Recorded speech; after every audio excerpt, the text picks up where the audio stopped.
anak-anak muda, Kak Warnas mulai posting di media sosial, mereka menggugat, Pak. Apa yang mereka gugat? Belanda menjajah Indonesia 350 tahun.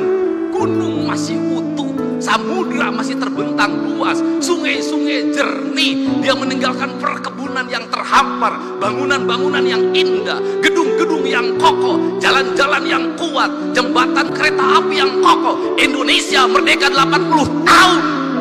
Gunung gundul, sungai keruh, hutan menggunung, bangunan-bangunan hampir tidak ada yang berkualitas, jalan-jalan mudah rusak, jembatan mudah roboh.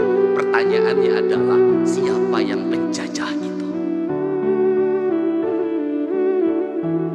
Ini kesadaran mungkin tidak layak diomongin sampai gubernur, tapi saya mewakili hati nurani saya yang selalu